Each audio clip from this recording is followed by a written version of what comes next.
Assalamualaikum warahmatullahi wabarakatuh.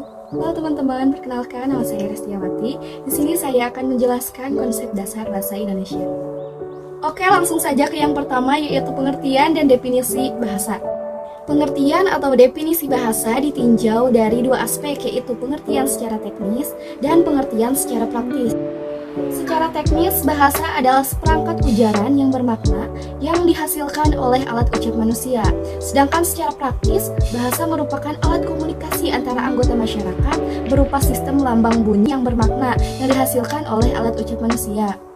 Yang ketiga, tujuan dan manfaat kemahiran bahasa. Tujuan kemahiran bahasa adalah agar bahasa yang digunakan dapat mencapai fungsinya dengan benar. Sedangkan manfaat kemahiran bahasa dilansir dari buku Keterampilan Berbahasa Indonesia Sekolah Dasar tahun 2007 oleh Yeti Mulyati. Seseorang yang memiliki keterampilan bahasa memiliki manfaat sebagai berikut.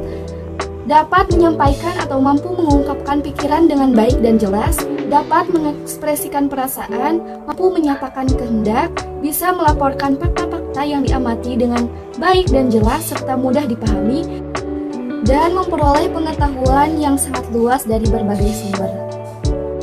Ketiga, ragam bahasa Indonesia. Bahasa Indonesia juga memiliki ragamnya masing-masing. Penggunaan bahasa ini terkadang menyesuaikan dengan keadaan atau bidang-bidang tertentu. Macam-macam ragam bahasa Indonesia dikelompokkan menjadi 4, yaitu berdasarkan media, berdasarkan standar, berdasarkan cara pandang, penutur, hingga topik pembicaraannya. 1. Ragam bahasa berdasarkan media. Dilihat dari media atau saranannya, bahasa Indonesia dibedakan menjadi 2, yaitu ragam lisan dan ragam tulisan. Ragam lisan. Ragam lisan merupakan bahasa yang dihasilkan melalui alat ucap dengan fonem sebagai unsur dasarnya.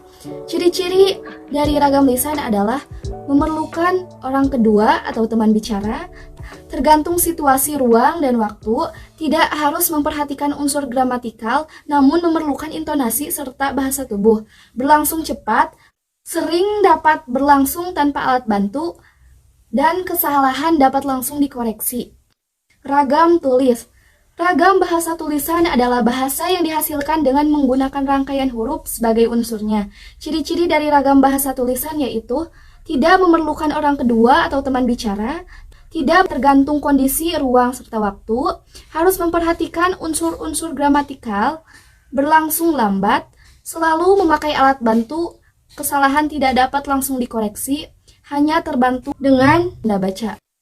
3. Ragam bahasa berdasarkan standar. Terdapat penggolongan ragam bahasa berdasarkan standar atau kebakuan bahasa. Ragam bahasa berdasarkan standar dibedakan menjadi 3, yaitu ragam standar, ragam non-standar, dan ragam semi-standar. Perbedaan antara ragam standar, non-standar, dan semi-standar dilakukan atas dasar 1. Topik yang sedang dibahas, 2. Hubungan antara pembicara, 3. Media yang digunakan, 4. Lingkungan atau situasi saat pembicaraan terjadi. Ciri yang membedakan antara ragam standar, semi-standar, dan non-standar diantaranya meliputi penggunaan kata sapaan dan kata ganti, imbuhan, penggunaan konjungsi, dan penggunaan fungsi yang lengkap.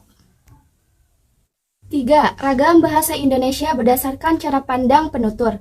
Apabila dilihat dari cara pandang penutur atau pembicaranya, ragam bahasa Indonesia dibedakan menjadi ragam dialek, ragam terpelajar, ragam resmi, dan ragam tak resmi. 4. Ragam bahasa Indonesia berdasarkan topik pembicaraan. Terdapat berbagai ragam bahasa yang digunakan dilihat dari topik pembicaraan. Topik yang dimaksud meliputi hukum, bisnis, agama, sosial, sains, dan lainnya. Salah satu ciri dari ragam tersebut adalah ragam ilmiah. Ragam ilmiah memiliki beberapa karakteristik seperti bahasa Indonesia ragam baku, penggunaan kalimat efektif, menghindari makna ganda, penggunaan kata dan istilah yang bermakna lugas, dan menghindari pemakaian kata dan istilah yang bermakna kiasan. Menghindari penonjolan persona dengan tujuan menjaga keobjektifan isi tulisan, adanya keselarasan dan keruntutan antar proposisi dan antar alinea. 5. Bahasa Indonesia yang baik dan benar. Pemakaian salah satu ragam Indonesia secara tepat dan sesuai menurut golongan pemakaian bahasa disebut pemakaian bahasa Indonesia dengan baik dan tepat. Baik, hanya itu yang dapat saya sampaikan. Jangan lupa like, komen, dan subscribe. Wassalamualaikum warahmatullahi wabarakatuh. Terima kasih.